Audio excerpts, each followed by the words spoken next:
But first, Australia's longest-serving living Prime Minister has just entered the Voice debate. And as you'd expect, John Howard, well, he didn't miss. Why are we doing this to ourselves? He asked in an interview with the Australian newspaper today.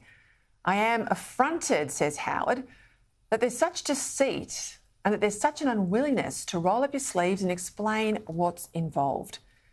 Instead of leading to practical improvements in the lives of remote Aboriginal people, where much of the problems are, Mr Howard thinks that the Voice will just be, and I quote, a new cockpit of conflict with regular standoffs, he says, between what the Voice is asking for and what the government of the day is willing to do, with a fair dollop of constitutional adventurism thrown into the mix.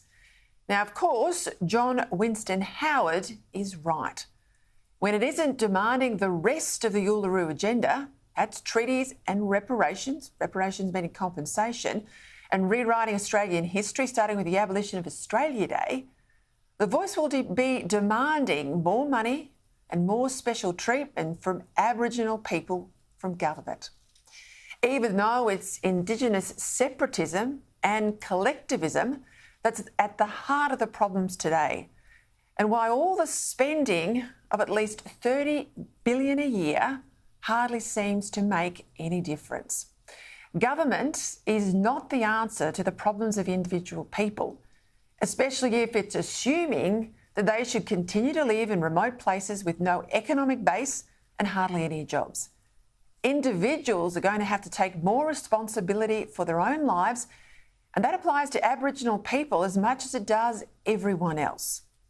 Our 25th Prime Minister also took aim at what he called the preposterous and constitutionally repugnant idea that a sovereign country can make a treaty with its own people. And far from deserving reparations for settlement, John Howard said, and I quote, "The luckiest thing that happened to this country was being colonised by the British. Not that they were perfect by any means, but they were infinitely more successful and more beneficent colonisers than other European countries." He also pointed out that in necessary emergency measures, like the intervention in the Northern Territory, following the Little Children Are Sacred report in Howard's time, well, he says that would be impossible if the Voice had to be consulted first and its opinions weighed.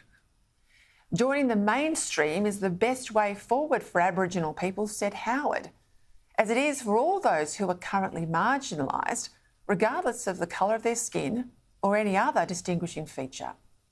Needless to say, we haven't heard too much of this from any of Howard's most recent successors as Liberal leaders. Indeed, the Morrison government dithered for 4 years over the Voice, talking about legislating regional voices, but not actually doing anything because deep down it knew this was a bad idea but didn't want to say so. Malcolm Turnbull, of course, called it a third chamber of the parliament. Not so now, he's recanted that, but that was his view as PM. I tell you, hearing from Howard makes you nostalgic, doesn't it, for real leadership.